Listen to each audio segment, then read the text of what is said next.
Alrighty. Ladies and gentlemen, boys and girls, wadau na wadauet, how will it be? Without further ado, manze nimewaletea tena mgeni wetu. I'm sure you guys have interacted with this guy before. Was it last year, Bethe Moses? Yeah. Last year. Last year, yes. Last year we did a live together, and we were talking about the CR1 and IR1 visa processing, and the challenges, the process, the waiting game. And manze, I'm happy to inform you that manze Moses sahi anaongea akiwa overseas, yani sahi aongea akiwa Kisumu dala. Hebu manze tupeleke na mutaratara bana. How has the journey been? Hey, man. Na kwa wale wasenye watch previous episode, maybe introduce tena, please. Sure. My name is Moses Ondeche, project manager by profession. Been in this journey of immigrating to the US for the last almost 5 years.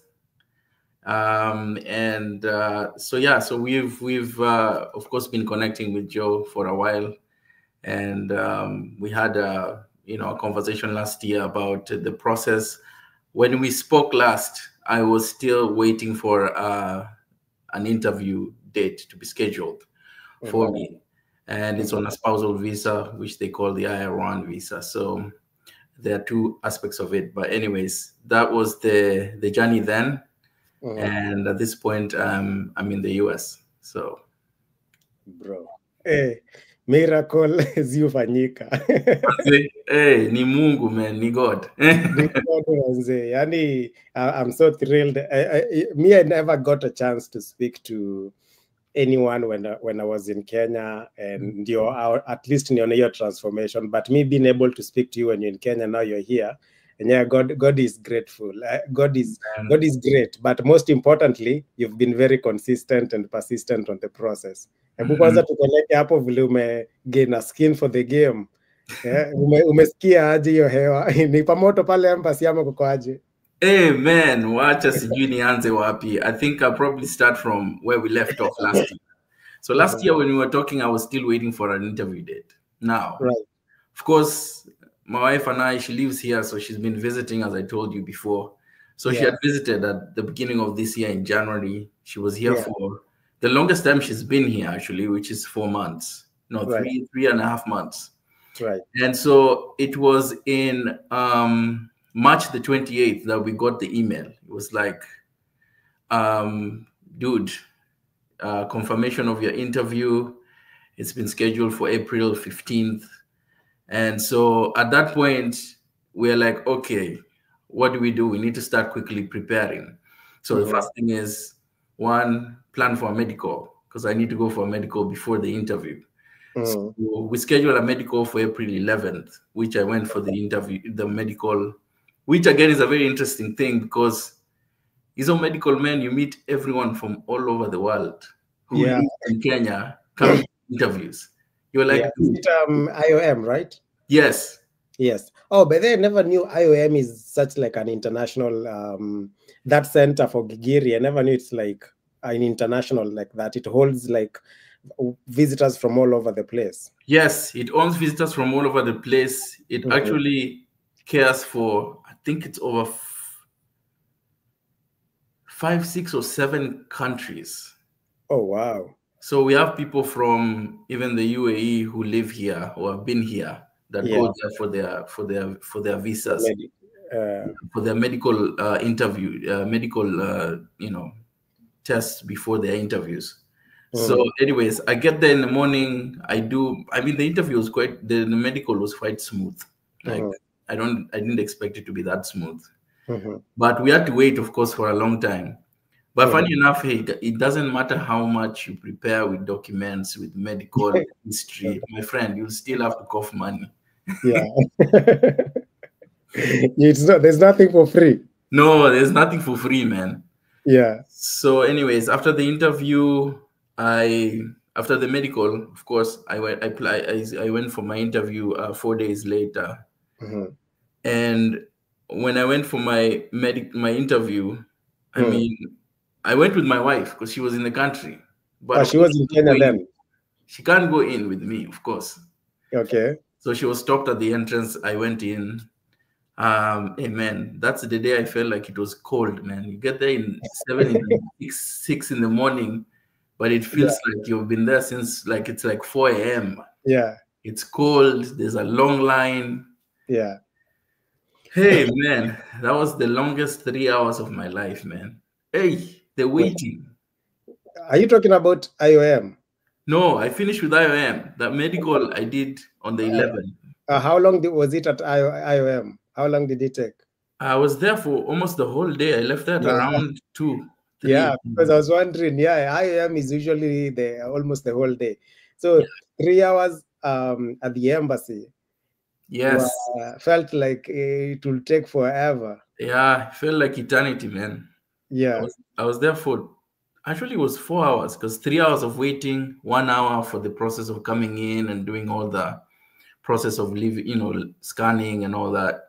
Yeah. Until you get your ticket, it was like an hour. Then I waited for another 3 hours before now I actually had my interview. Damn. And you guys are still paying via M-Pesa for the interview? How did you pay? Did you pay once you got there? You paid before you got to the embassy for the interview? So this is the interesting thing about the spousal visa. For those immigrant visas, you pay after you're done with your interview. Oh, shit. Wait, what if, but not before you get your results? No, not before you get your results. Okay. Because if they tell me no, I can tell them kula vako. Yeah, exactly. No. Because what happens is, of course, for the process itself, you've paid money for it. Right. But then for them to now process your green card, you will pay after the interview. Right. And maybe in terms of figures for the spousal visa, how much is it? Maybe for someone who's watching it, they're looking at that route because just recently Trump added, I think it's called an integrity fee. Yeah. In non-immigrant visas, how much is the spousal visa?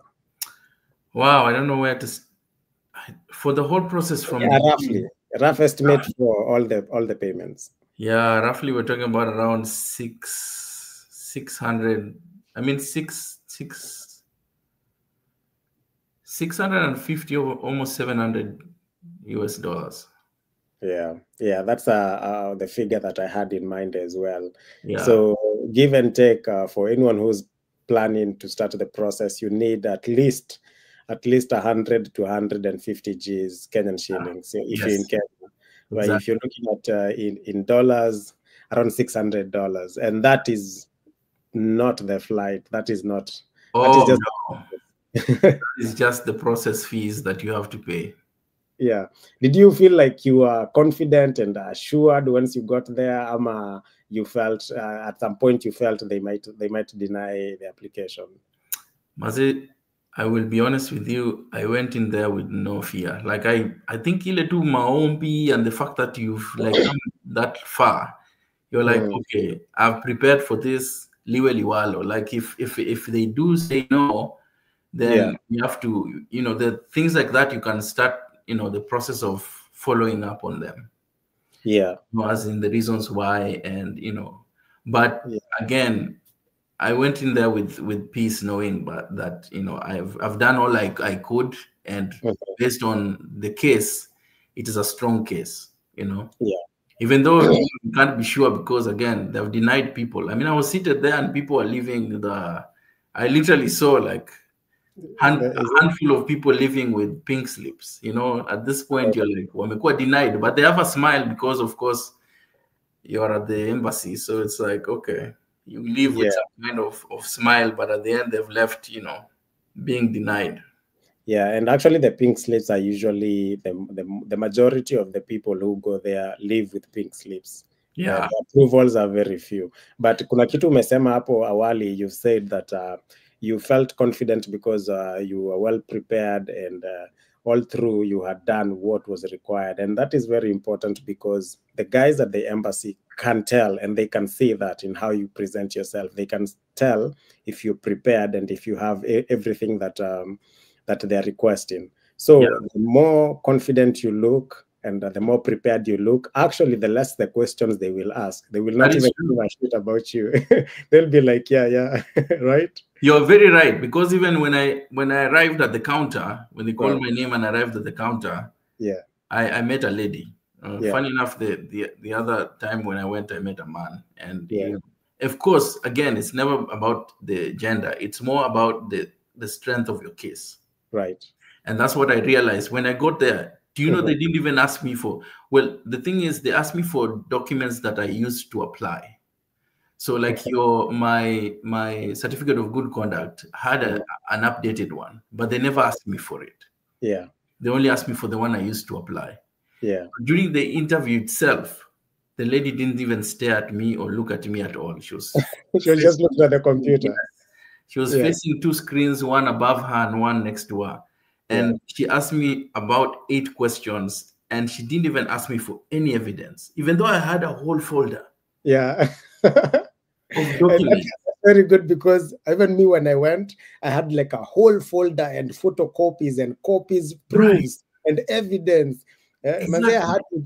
I remember I had to go all the way to Kitui, where I was born, and get it's like an affidavit to say, yes, this birth certificate is legit. I thought they would ask all that, but they didn't even ask for all that. Man, they didn't ask me for all of it. And she just at the end was like, well, I'm approving your application. Congratulations, go enjoy Texas. I was like, whoa, okay. How's your social media, personal social media? Are you active? I am active, and actually at this point, I've been like putting together things, of course, since I arrived to like now, you know, kind of update my channel and you know, start that kind of thing. Yeah, because one of the things right now they're looking for applicants is social media, and sometimes once they've already done the preliminary investigation, investigations, and they see your social media is good, all the documents you present in at the interview, you already attach them online, right? Right.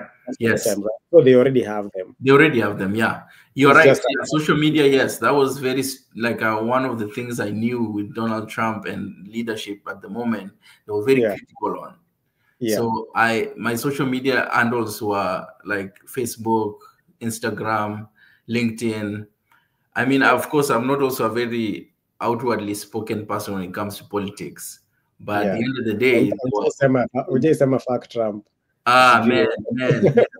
Man, you do not want those things in the public domain, man. Yeah. And especially if you're looking for this, opportunities. Because it will come back to haunt you. Oh yeah, big time. Even things you posted 10, 15 years ago. Yeah. They still scan through. Yeah. And social media right now is like especially in India, I was reading a report that they disqualified F1 student application because of a social media post they made in 2020. Yep. Unafika hapo kwa kaunti unasomewa tu, do you recall publish? My friend, as you will deny because we're gonna evidence. Yeah, you can't even say, oh, anakwambia, here's a copy. Anakuonesha. Where's deny? Yeah, so I believe what's critical is once you're making the applications for those guys who are planning on this process, watakwambia vitu mingi, you have to bring a copy of this, but it does not mean they will ask you for all those things. They just want to know if you have them, and they just want to make sure, just in case they need clarification, you can present it. But preparation and confidence is key. The way you walk in that building, they will know if you're ready or not. Kiingia kwa umekunja mkia, shingo imeingia huko ndani. They know this guy, we are going to fry him. Yeah, even how you dress, they can tell if you're dressing in a way that, you know, this is your normal dressing or it's not. Funny enough, they can tell. Yeah, I don't know, for most people who are stationed overseas in consulate offices, like ambassadors or in embassies, those guys are, apart from just being trained for their job, scanning documents, they have, I believe they have additional training for, you know, psychological training, kind of like maybe not like CIA, but kind of investigative and analytical training to be able to, gauge patterns and behaviors of people. So hata mkika huko waiting room, I believe there's a camera. Yes, there are cameras. Yes. Yeah. So the way you're just sitting there na tabia zako ukiwa huko nje wanakuona tu. Yes, they see everything. Yeah. And you're right. They actually are trained to kind of scan you and look at cues. Yeah. How you sit, how your movements are. If you look nervous. Yeah. Yeah, and the 3-hour waiting is actually like a trick. And this is not just with the embassy. It's in most government agencies. This is what I've learned. Like in the military, there's a very popular slang that we say, hurry up and wait. The military, they might wake you up at 3 a.m.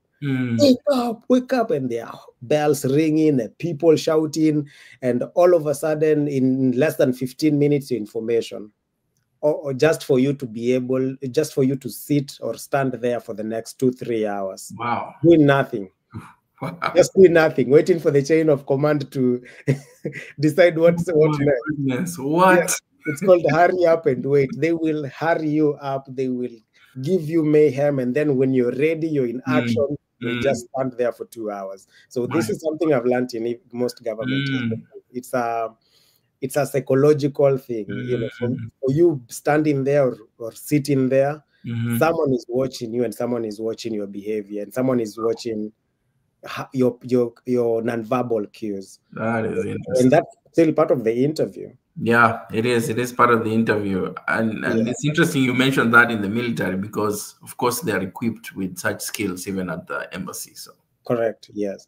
Yeah. Yes. Nakumbuka when I went there, people like mtu ametoka na pink slip or mtu ana peruse documents zake hapo kwa waiting, and people were sharing like their information. Hey, let me see. Like someone would leave the building with a pink slip or a green slip or whatever slip, and they would be sharing that information with the people who are waiting to go in. And I was trying to tell them, I was like, bro, don't just keep your documents. Don't keep on sharing your documents because people are watching you. Yes. Wanaona tu sengenyana. Exactly. Yeah. Haujui unaweza toka hapo ufike umepanga port of entry ndio ukutane na ukutane na kizungumkuti bana. Waambiwe wewe sasa ni kujipanga kurudi. Yeah, talk of port of entry, because most people might think that after the interview, once you've been approved, now you've succeeded, nothing is gonna go wrong. But there are things that might maybe cause you to be denied entry. Are you familiar with any of them? Yes, I remember when I arrived, the one thing that I knew, and of course, this is why it's good also to do research, but also talk to people who have done it or experienced it, or even if you have access to an immigration lawyer, it's good to talk to them. Because what I was told from the time that I got approved, because I got approved on the 15th of April. No, I got approved, yes. 15th, I got approved after the interview. On the 16th, I got an email confirming that my passport is ready for pickup. That's a day after. And because of the fact that they've changed their system now, they don't use Kina DHL. They now use What's DHL? BLS. What's BLS? BLS is a company that works with other consulates like the French consulate.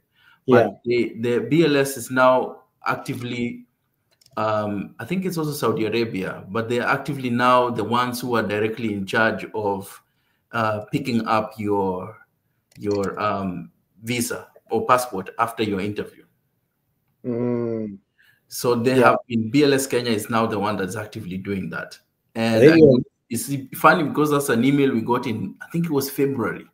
I got the email from the US Embassy saying, hey, at this point, it's BLS that are going to, moving forward, are going to be ones who you'll be picking your passport from. So 16th, I confirm, I go pick it up. But when I go to the port of entry, and I remember the lawyer telling me, 50% of the success is at the interview. The other 50% is at your port of entry. Yeah, but then that's also another interview. There's also another interview that most people don't know about. Exactly. Yeah. So when I arrived, there was a long line. Of course, funny enough, there are always long lines. But in the US, when you arrive at any port of entry, they always have everyone, even American citizens, have to line up. Yeah. And go through the same process. Even though now there are those who apply for a quicker access to, pass through the immigration, desk. But when I got there, the first thing they look at as you are in the line, there are cameras that are facing you guys. But once you get to the desk, the sooner you can answer questions, the faster you will go through the process. So they already have, like, for me, I didn't have, because before they used to be given an envelope, and you don't open that envelope until you get there. Now they have an electric system where they have all your information. Oh, now you don't travel with your yellow envelope. No, in fact, it will say in your passport where they've stamped the visa. It will say that you're actually eligible for electronic documentation, electronic documentation. So you don't necessarily have to have a physical document. By the time you get there, they already know. They have gone through your documentation. They have seen you on the cameras. When you get there, they just ask you simple questions. Like for me, the first question they ask me is, why are you in the US? And who are you going to see? And I was prepared with address and things like that in terms of where my wife lives and things like that. But they didn't even ask me for that. And you traveled alone, not with your wife? Because I traveled alone. Your wife was in Kenya before.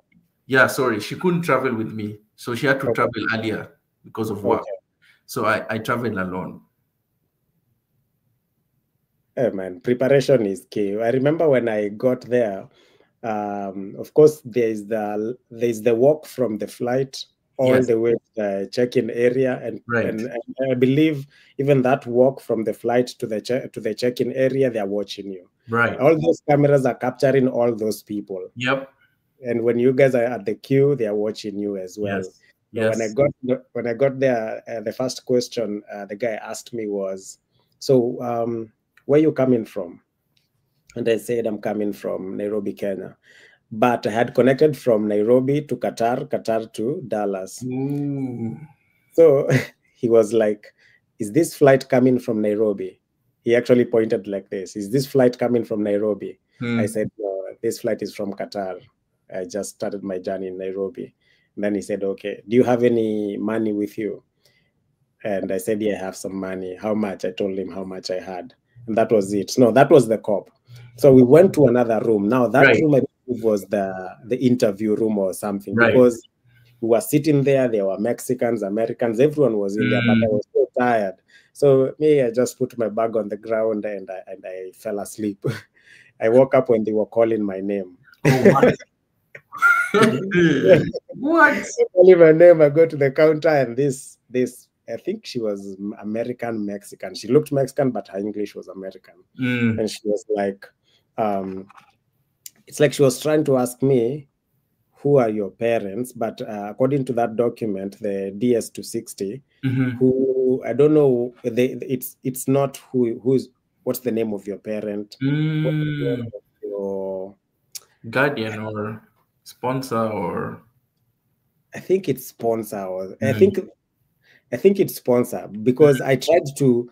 My issue was complicated. At first, I was supposed to go to Kansas. The person who was supposed to help me was in Kansas. Oh, okay. And I changed to Florida. So in my head, that was a big problem, because in the documentation I said Kansas, and now I'm going to Florida. So I'm trying to justify myself. I'm trying to defend myself and say, "Oh, initially I had planned to go to Kansas, but now I'm going to Florida." And she was like, "No, no, no." She's on the other side on the counter, and there's a glass separating us. And she was like, "No, read my lips. Who's your guardian or something?" If I remember that name, I'll tell you, but not guardian. She was using a name to refer that what's the name of your parents are in the DS-260. But for me, I was under the impression that she's asking, where am I going? Ooh. I said, oh. So I gave her my parents' name, both my parents' names, and she didn't even give a shit where I was going or my address and all these other things. I said, okay, welcome to the United States. But bro, she yelled when I gave the wrong answer at first. She was like, read my lips. She was trying to actually to help me. She was like, read my lips, get to understand what I'm trying to ask. Because if you blunder with those questions 2-3 times, that's a problem. Exactly. Yeah, I remember there was some people in front of me, and you could tell that they were having a challenge with English. She asked them 3 questions and they were not clearly understanding. She directed them to that room you're talking about. And I don't know what happened to them after that. But for me, I was like, whoa. I mean, you have to be very careful because that's one thing they tell you. As you're saying, read the lips. Listen fast before you speak. Because as soon as you don't do that, oh man, you start blundering. And I think it's a challenge also because also, as you're saying, you've just arrived, you're exhausted, you're also probably nervous. And at the same time, you have to answer questions. And it's your first time. Like for me, that was my first time on a flight. That was my first time in a foreign country. So you're confused. A visa. Yeah. And it happens to so many people. Yeah. To the point where you're like, I wish that there was somebody who, as we're sharing, that can give experiences of what it's like when you get there. Yeah. What it's like step by step so that people are thinking about these things before they get there. Yeah. Because many people think after the interview, you're done. Me, I'm good. Me, I'm good. You walk in the port of entry like you just dondokad from a matatu. No, exactly. You've arrived home. You should be in character. And this is one thing that I feel subconsciously I was throughout the process. I was in character. Yes. I was dressing like the part. I was assuming in my mind every interaction is an interview. Yes. Every interaction, assume in your mind that everyone is trying to talk to you and especially at the airports, port of entry, embassy, even if you're not, even the guard. Because I remember when I went to the embassy in Nairobi, there are 2 gates. Yeah, there are 2 gates. Main gate outside, and there's a mini gate just before the buildings, right? Yes. So the second gate, Wachini Wawili, there are 2 guards at the entrance. Yes. And apparently there was another lady, not even decently officially dressed, but she was just standing there. Subconsciously, that should tell you that person is there to interview you. Non-verbal cues. The interview, everyone you interact with, even the guards at the gate, everything is an interview as long as you've stepped your foot inside that compound. Very true. Unaenda huko unaongelesha uchi matope ukisema mi naenda kuongea na wazungu mbele. My friend. Nani wao ni wenye unakutana nao wote, they are part of the whole process. They are part of the whole process. You've started being interviewed from the start, the way you talk, and there's someone observing you, listening to, looking at you and how you've dressed. So I was in character the whole time. In fact, in Dallas, because I was connecting from Dallas to Florida, I stayed at Dallas for around an hour. I was in character the whole time. Mpaka nikapanda ndege ya Orlando. Then at that time, the only time I let go of my character is when I met my host and we shook hands. Yes, yes, exactly.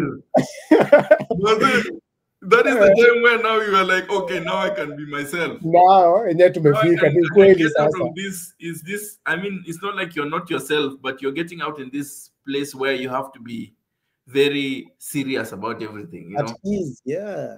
You've been at ease the whole time, and every interaction feels like an interrogation. So and once you get now outside, umepumua hewa ya Texas. Ulisikia aje Kisumu na Texas? Because when I was thinking about it, I was like, Kisumu kuna joto. Huyu jamaa zikuwa ameona difference kubwa sana. What do you think? Bana, sina kudanganya, difference ni kubwa. Bana, we left. I remember leaving the airport because my wife was there, her family and friends and people I've met before were there.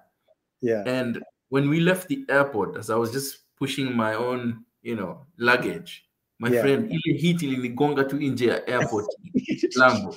I Yeah. was like, no, this is not what I thought it was. Humidity. Humidity niligonga nikasema niko coast ama Ulisikia huko Mombasa. niko Hot Diani air. bana.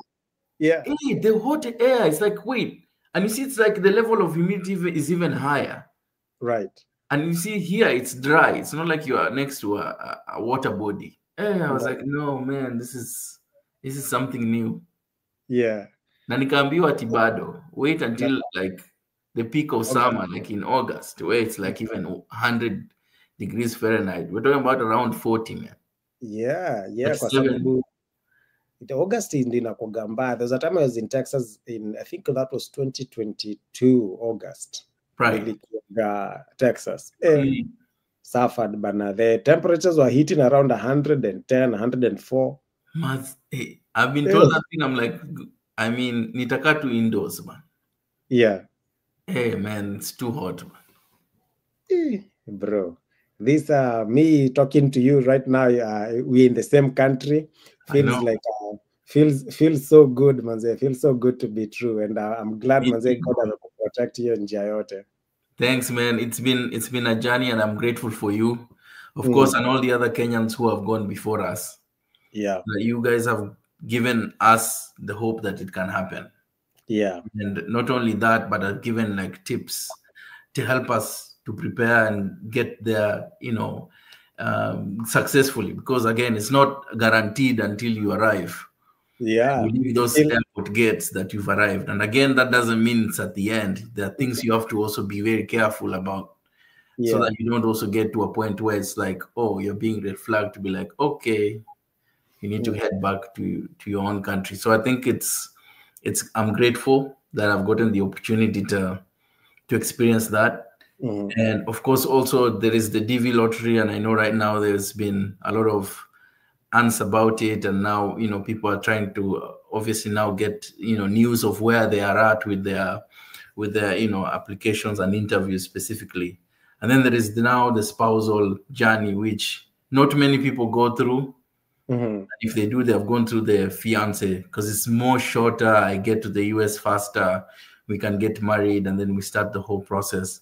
But I think, what's the difference between spousal and fiance? So spousal and fiance are all permanent residents. They are moving towards being a permanent resident. But the spousal visa has a shorter period of time that you need to travel to the US, and you're in 90 days you're supposed to get married. And after those 90 days, and you've gotten married, then you start the process of now applying for your green card. So those are two separate, kind of processes.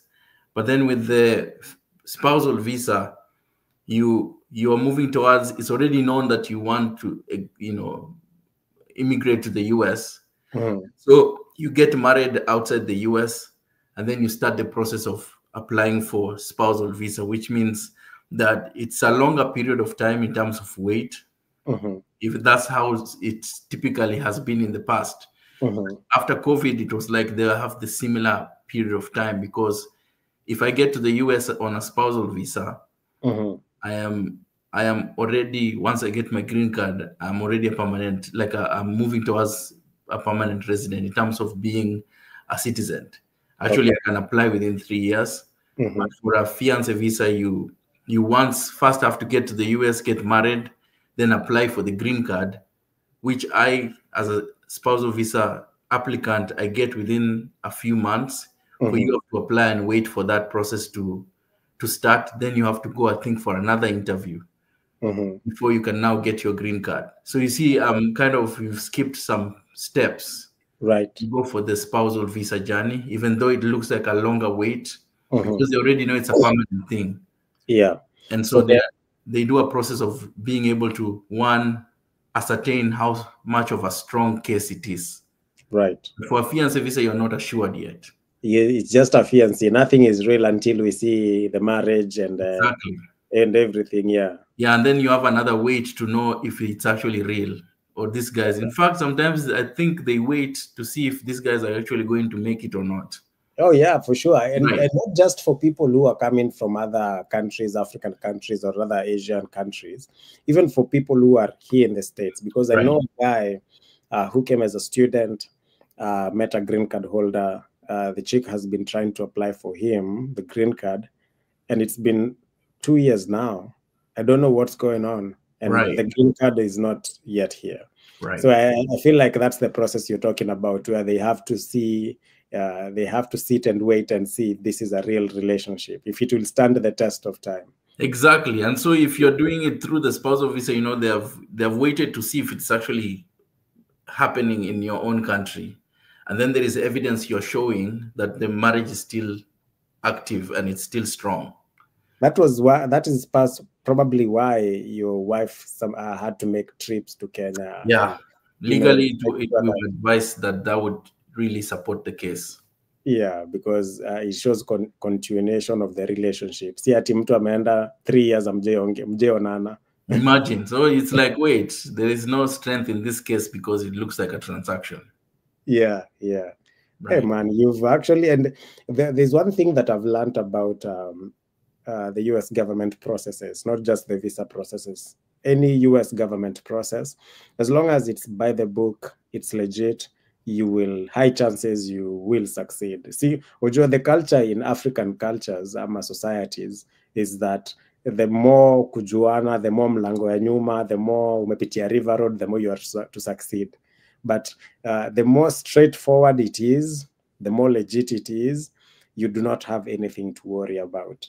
And most of the questions I answer from my viewers is, once I answer a question, once I see a question, I'm like, you don't have anything to worry about if you have a legit document, KCSE, for example, if you have a legit marriage certificate, if you have a legit birth certificate, you don't have anything to worry about. Yeah, it's a yes or no, it's a green or white.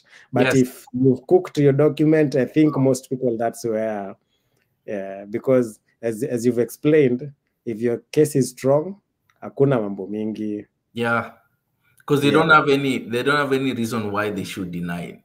Yeah, if and the case, and you've invested the resources to go through the process.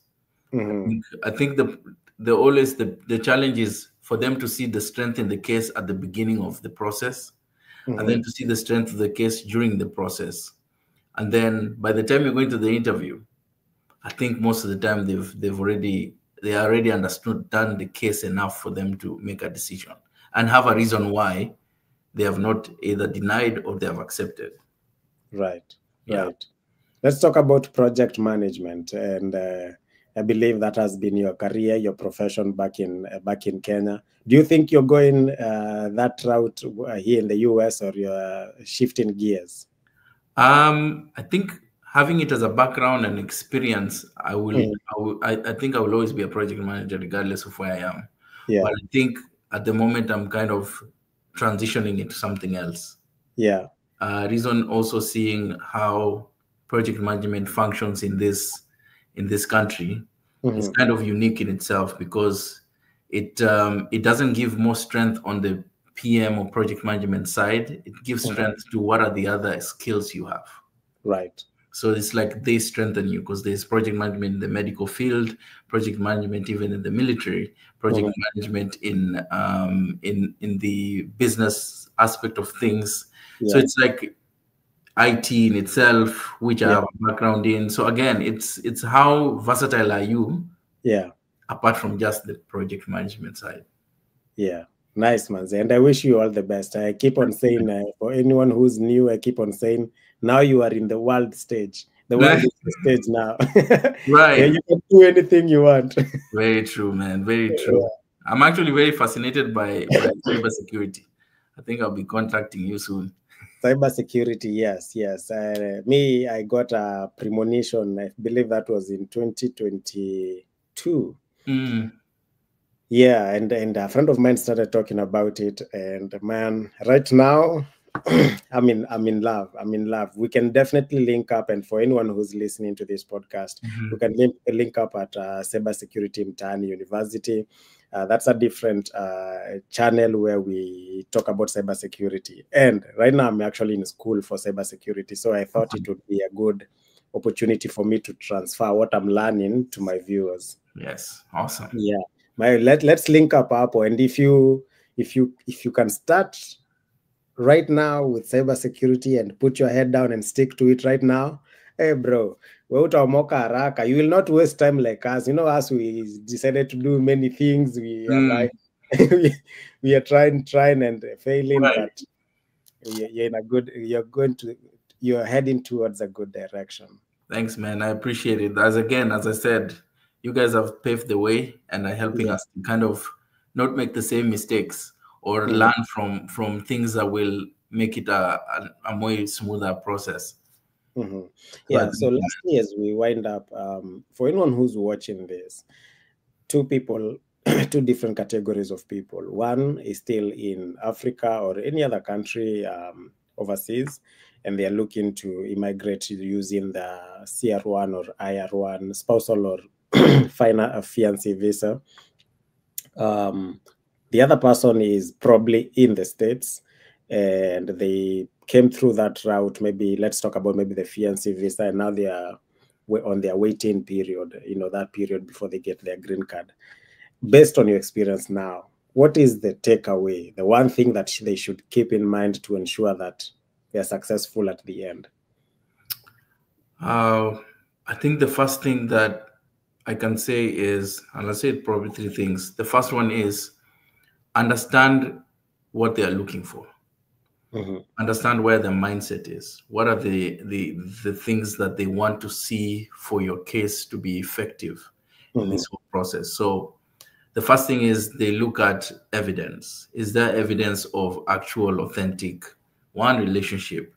Two, like when I came here, the one thing that was very important is for you to exist in this system, there has to be an understanding of a credit score. Right. Which means that you have to exist in a way that they can financially track and see. The first thing I was told is, hey, can we have a bill to your name in your address?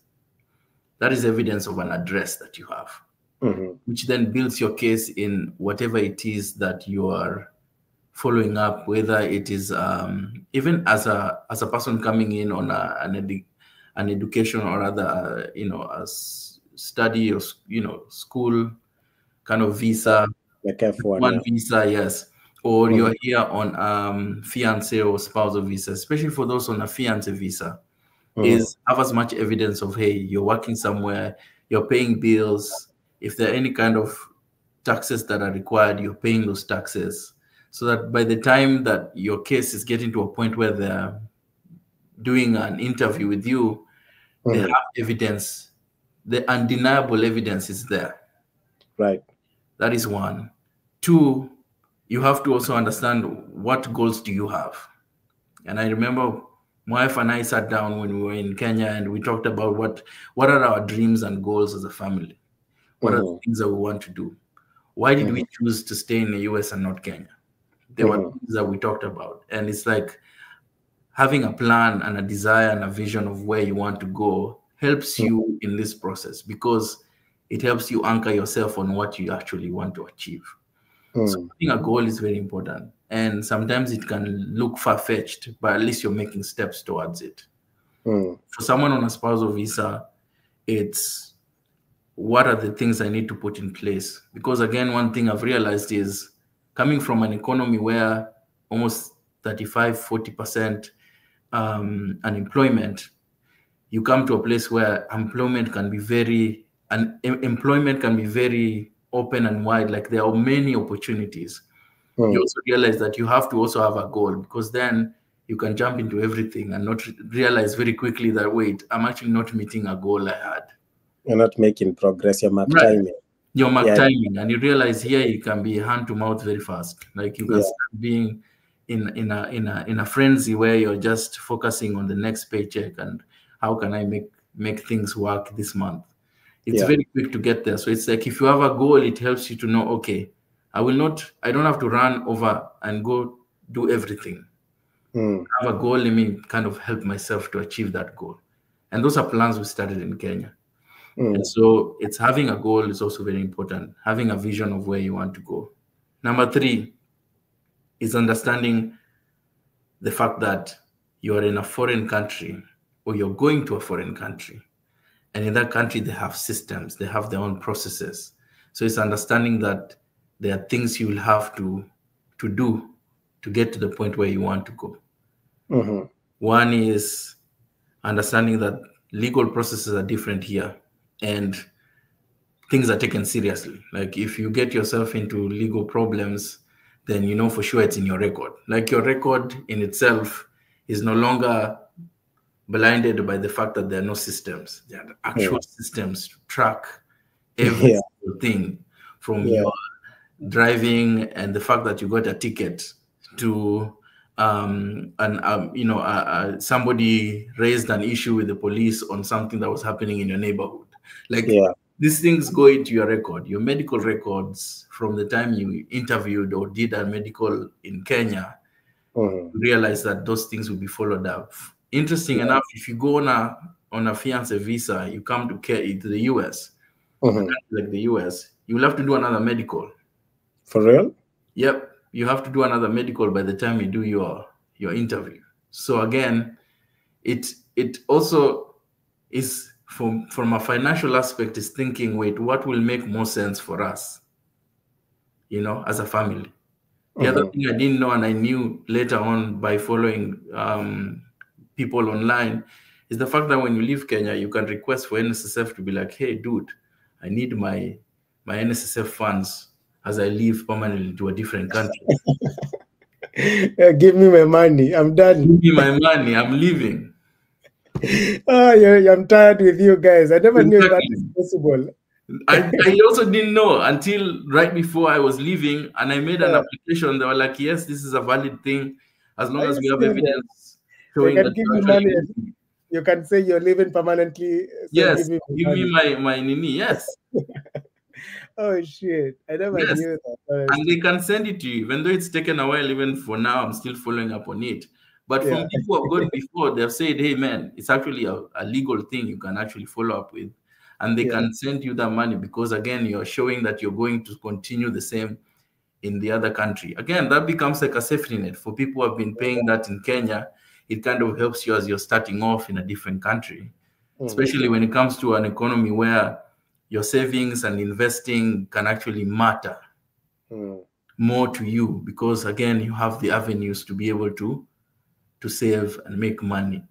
Then the security in itself, kind of, you have a foundation to start from. So I think, again, so it's like, do you have a plan? Do you understand the legal process here? And are you following regulations and rules?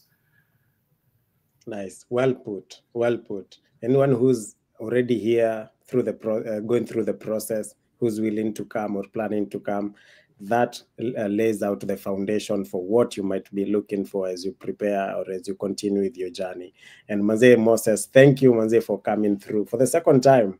It's the before and after. Yes. You can see the before and you can see the after right here on Life Majuu podcast. And the tips, these tips are very essential for anyone who's in the maze and stuck in this game. Until umefika umekanyaga US soil, that's when we say, sasa you've won. Right. Umecheza hiyo mchezo yao na you've beat them on their own game bana. Ikwagi mchezo. Mchezo, true. Yeah. So I'm grateful for coming through and tafuta nafasi tu tuna link up from time to time so that we can keep the conversation going. Even for me, I'm learning a lot through your process because I've never tried your process, and I'm sure other people who are watching are getting the same value as well. Right. Thanks, man. Thanks, Manze. Man. Asante, Manze. For everyone who's been listening and if anyone who's going to watch this later, please make sure you comment, subscribe, like, share, and thank you for being here. Until next time, I've been your host, Joe. Adios. Adios. Adios.